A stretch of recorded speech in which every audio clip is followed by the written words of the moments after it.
अस्सलामुअलैकुम, welcome to NS guide. आज की वीडियो मेरी थोड़ी डिफरेंट होने वाली है क्योंकि इसमें मैं किसी भी प्रोडक्ट की अनबॉक्सिंग नहीं करूंगा, कोई आपको रिव्यू नहीं देने वाला। मैं इसमें ये एक अलग थलग वीडियो है। इसमें मैं आपको कुछ ऐसा बताने वाला हूँ जिसके बारे में आपको जानना बहुत ज़रूरी है। तो वो जानने से पहले मैं थोड़ा सा आपको ये बता दूं कि आज का दौर जो है इसमें हर बंदा तकरीबन यही सोचता है कि ऑनलाइन अर्निंग कैसे की जा सकती है। हर दूसरा बंदा यही सोच रहा है कि भाई कौन सा ऐसा प्लेटफॉर्म हो सकता है कि जिससे वाक़ई में ऑनलाइन अर्निंग की जा सकती है। तो इसके लिए वो रिसर्च करता रहता है और देखता रहता है कि कौन से सही प्लेटफ़ॉर्म है जहाँ से वो अर्न कर सके। तो इस ऑनलाइन अर्निंग की दुनिया में जहाँ पे जेन्युइन वर्क भी हैं, वहाँ पे स्कैम भी बहुत हो रहे हैं।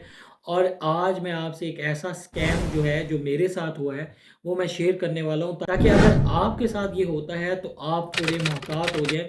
ये वीडियो बनाने का मकसद दरअसल यही है कि आपको बताना, आपको गाइड कर देना कि भाई इस तरह का स्कैम भी हो सकता है। तो इस वीडियो में मैं इस स्कैम के रेलेवेंट सारी चीज़ें आपको बताऊँगा कि किस तरह स्कैमर आपको टारगेट करता है और उसका टारगेट क्या होता है और किस तरह आपको उस तरफ लेके जाता है कि आप जो है उससे सेंसिटिव डेटा जो है वो शेयर कर बैठते हैं। तो सबसे पहले फेसबुक पे या और सोशल मीडिया पे आपने देखे होंगे कि लोग एड्स लगा देते हैं कि हम इतने बंदे हायर कर रहे हैं हमें, तो हम उन्हें मैसेजेस करते हैं और उनसे रब्ता करने की कोशिश करते हैं कि हो सकता है कि एक अच्छा बंदा हो और वाक़ई उसे वर्कर की ज़रूरत हो, वो काम दे रहा हो, तो इसलिए जो है रब्ता तो करना चाहिए ना, रब्ता करने से कुछ नहीं होता।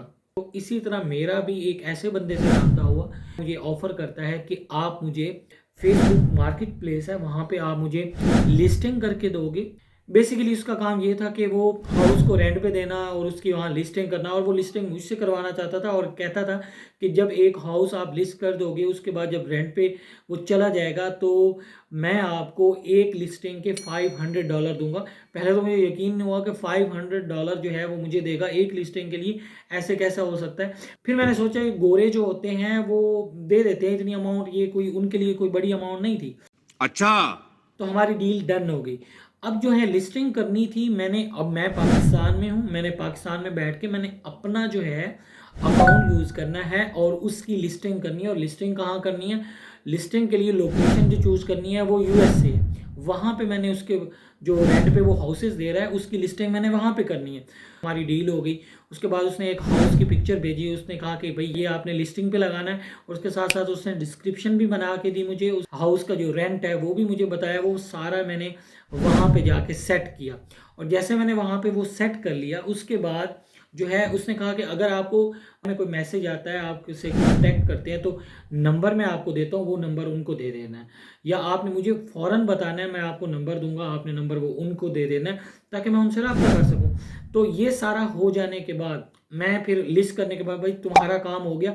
अब उसने कहा कि जैसे मेरा हाउस रेंट पे जाता है तो उसके बाद मैं आपको पे आउट करूँगा, और पे आउट में एक वीक में जितनी भी लिस्टिंग हो जाएगी उसके बाद ही मैं आपको पे करूँगा। तो यहाँ तक हमारी डील हो गई डन। अब मुझे नहीं पता था कि इसका टारगेट क्या है कि जब एक दिन गुजरा है उसके बाद जो है मैं जब अपना वो मार्केट प्लेस ओपन किया, मैंने देखा, तो मैंने सोचा कि मैं देखूँ तो ये कि लिस्टिंग जो है वो कितने लोगों ने वहाँ पे देखा है या कितने लोगों ने वहाँ रीच किया है। तो मैं जब वो देखने लग गया तो उसके बाद मेरे अकाउंट के साथ ये वाला किस्सा था कि मेरा अकाउंट जो है वो कम्युनिटी गाइडलाइन को जो वायलेट कर रहा था, और मेरा अकाउंट जो है वहाँ से वो सेक्शन जो मार्केट प्लेस वाला है, मतलब अब मैं कोई लिस्टिंग नहीं कर सकता था। तो इसका मतलब उन्होंने उस चीज़ को ऐसे समझ लो कि बैन ही कर दिया।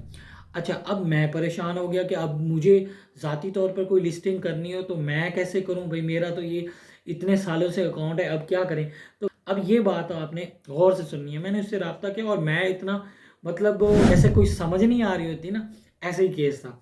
तो मैंने उससे रब्ता किया, मैंने कहा भाई ये स्क्रीनशॉट भेजा, मैंने कहा भाई ये इशू है मेरे साथ, अब ये ओपन ही नहीं हो रहा, मार्केट प्लेस ओपन नहीं हो रही फेसबुक पे, तो अब क्या करना है। उसने कहा भाई आप अपना मुझे लॉगिन दें और मैं आपको चेक करके देता हूँ। फिर मैंने उसके बाद जो मैसेज किए वो आप स्क्रीन पे भी देख सकते हैं। मैंने कहा भाई, माना कि भाई हम ये कर रहे होते हैं, ऐसे सर्च कर रहे होते हैं, हमें वर्क की ज़रूरत होती है, हम मुख्तलिफ लोगों से बात कर रहे होते हैं, कांटेक्ट करने की कोशिश कर रहे होते हैं कि हमें वर्क चाहिए, ये काम तो हम कर ही रहे होते हैं, लेकिन हम इतने भी भोले नहीं हैं कि आपको लॉगिन ही दे दें। इस पूरी बात की एक समरी है, कंक्लूजन आपको दे देता हूँ। वो ये है कि लॉगिन जो है वो आपसे जब मांग लेते हैं तो इसका मतलब आपका अकाउंट तो उनके पास चला गया।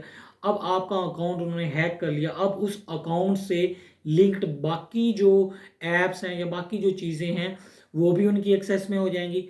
तो इस तरह से भी स्कैमर जो है वो टारगेट कर सकते हैं। होपफुली आपके लिए ये वीडियो हेल्पफुल रही होगी और आपने इस वीडियो से कुछ ना कुछ ज़रूर सीखा होगा। और अगर आपके लिए ये वीडियो हेल्पफुल रही है तो इस वीडियो को लाइक कर दें, तो मेरे चैनल को लाजमी सब्सक्राइब करें। Thank you very much.